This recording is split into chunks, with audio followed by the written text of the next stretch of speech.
Indiana enacted a solid religious freedom law, but a howl of protest from the left got lawmakers to modify it. What happened, and what can we learn from it?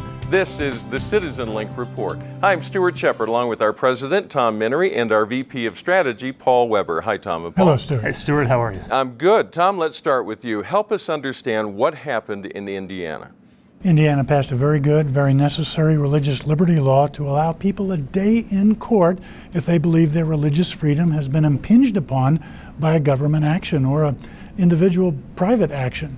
And then a howl of protest, not so much from the left explicitly, but from the business community, motivated by the left, threatening to take jobs, take business away from Indiana, made the legislature reconsider. Stuart, I don't think I have ever seen an action like that, whereby the people's representatives, the state legislature, passed a reasonable law existing in many other states, signed by the governor, only to be forced to make a U-turn to modify the law to make it less efficacious because of the impact from the business community driven by the secular left. It's remarkable. Now, it's called a Religious Freedom Restoration Act, and these are broad laws. I mean, they cover all kinds of incidences where there's a challenge based on religious freedom. But in Indiana, it got focused all the way down to just one issue, and that was from gay activists. And the news media played along.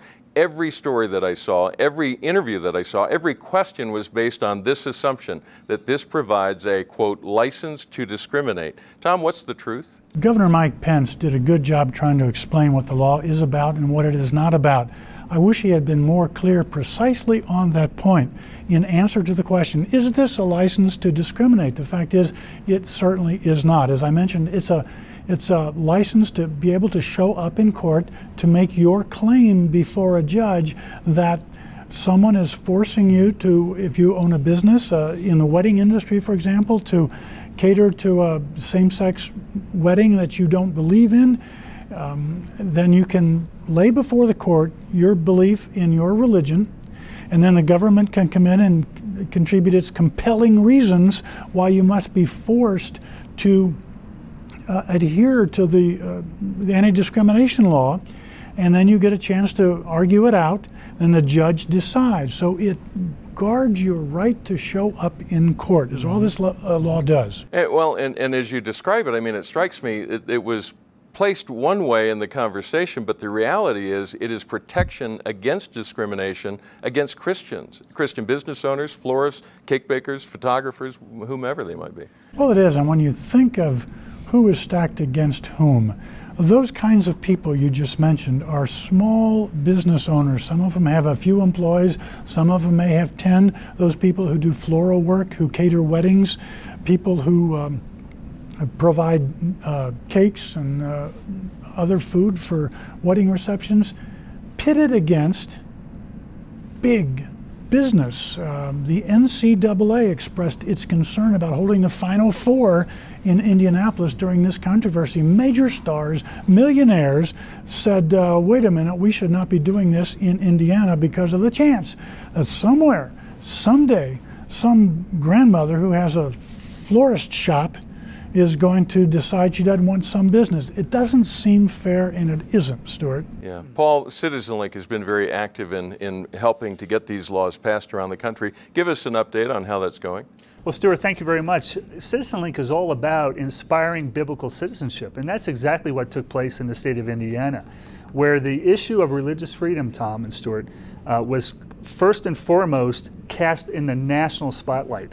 It's exactly what we intended to happen. And speaking about religious freedom on a national level is ultimately a good thing. From your perspective, why is it important to pass these laws? Why are they needed? Well, it's interesting that our founding fathers thought it was important to pass these type of laws, and they enshrined it in the very first amendment of our Constitution. Government shall make no law respecting the establishment of a religion or prohibiting the free exercise thereof.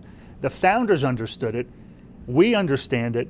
It's time for America to talk more about these issues and the importance it plays out for Christians across the country. I always like closing out these conversations with an invite to encourage other states to pass these. They are being considered in other places around the country. What would you say to lawmakers who are considering this kind of law? Well, I would say the the battlefield. It is a battlefield, and understand who's arrayed against this law, who will be arrayed against it.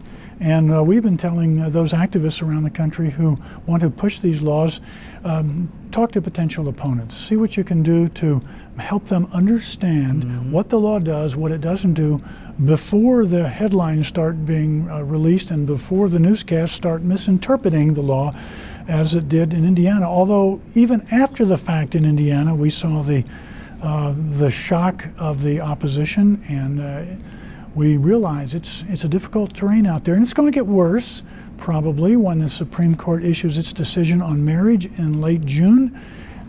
We think that this decision will make those who hold to traditional marriage have a more difficult time. And so it's time for prayer, time to realize how much our Christian faith really means to us when it's tested. Very and good. Stuart, that's really what CitizenLink is all about.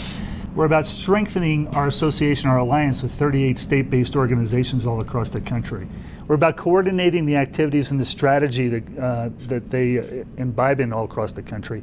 Last year alone, we provided over $2 million of funding to our state-based allies to help them empower biblical citizens across their states to get out, to take action, to stand firm.